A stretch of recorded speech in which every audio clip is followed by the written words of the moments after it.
سوال پیدا ہوتا ہے کہ رپورتاج کا فن کیا ہے؟ کیا اسے تخلیقی فن پارہ قرار دیا جا سکتا ہے؟ اگر دیا جا سکتا ہے تو کن بنیادوں پر؟ یعنی جسم کے سب اعضاء موجود ہوں اور ان میں جان ڈالنے والی چیز کون سی ہے؟ یہ وہی چیز ہے جو ڈرامے میں پلاٹ اور افسانوی ادب میں تخلیقی روح قرار دی جاتی ہے۔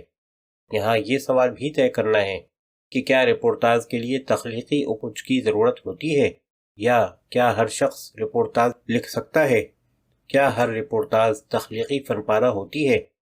اس سوال کا صاف جواب تو یہ ہے کہ اردو میں رپورتاج کے نام پر لکھی جانے والی سب رپورتاجیں تخلیقی فن پارہ تو ایک طرف محض فن پارہ کہلانے کی بھی مستحق نہیں۔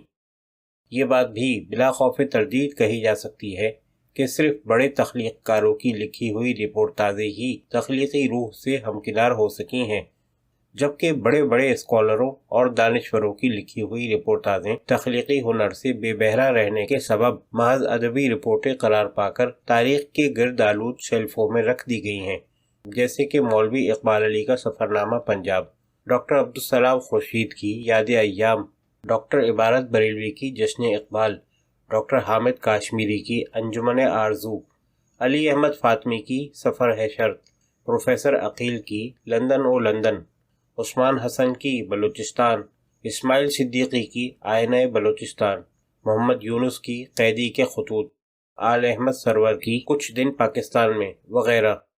ان رپورتاجوں میں علمیت و معلومات تو بہت زیادہ ہوں گی، مگر ادب و فن کا حسن اور چاندنی کم سے کم ہے۔ وہ جو ادب کی تعریف کی جاتی ہے کہ وہ دوامی حسن کا حامل ہے، اس کا اطلاق مؤخر و ذکر تحریروں پر کم ہی کیا جا سکتا ہے۔ یہاں یہ سوال اٹھایا جا سکتا ہے کہ رپورتاج تو ایک دستاویزی رپورٹ ہے، اس کو دوامی قدروں کا حامل فن پارہ ثابت کرنے کی کوشش کرنا فضول ہے۔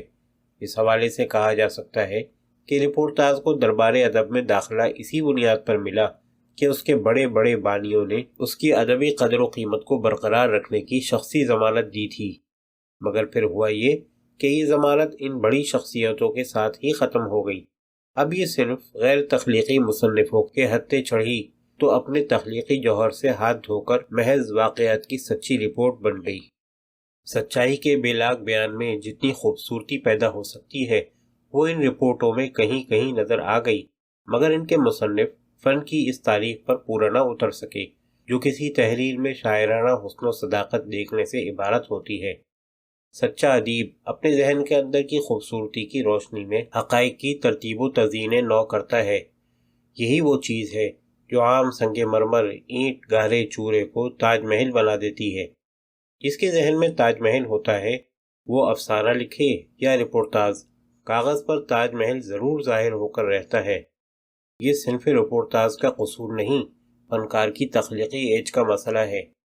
بے ہنر آدمی جو کچھ لکھے گا بے ہنر ہوگا، سچا فنکار برش پکڑ کر پردے پر چیٹے بھی اڑائے گا تو فن پارہ بن جائے گا۔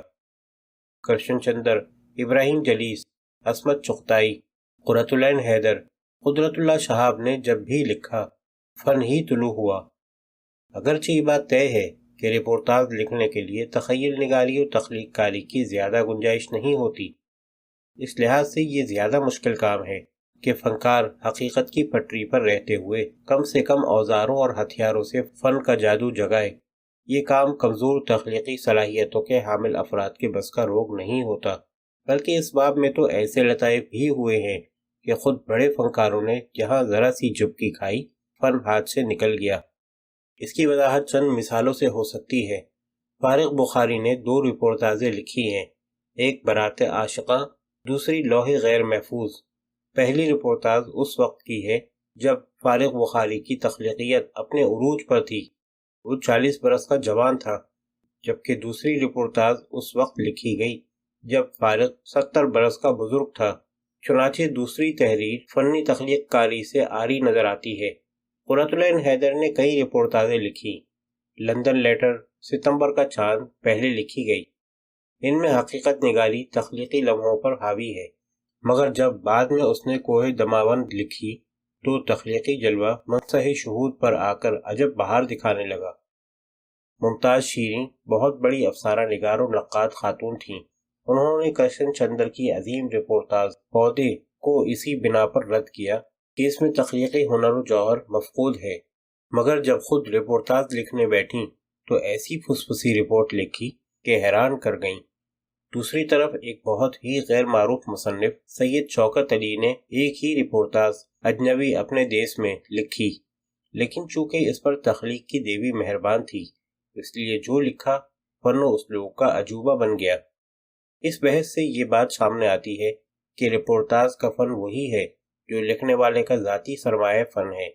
فرق صرف یہ ہے کہ رپورٹاج لکھتے وقت اس تخلیقی فنکار کو تخیلاتی ماڈل کی جگہ اس ماڈل کی تصویر بنانی ہوتی ہے جو اس کے سامنے بیٹھا ہوتا ہے۔ وہ اس میں وہی رنگ بھر سکتا ہے جو اس کے پاس موجود ہوں۔ رپورٹاج نگاری کے لیے فنکار کا فنکار ہونا ضروری ہے۔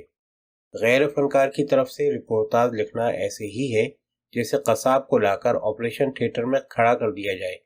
رپورٹاج اگر وہی آدمی لکھے جو پہلے سے فطری طور پر فنکار ہے تو تخلیقی حسن سے مزین تحریر سامنے آئے گی۔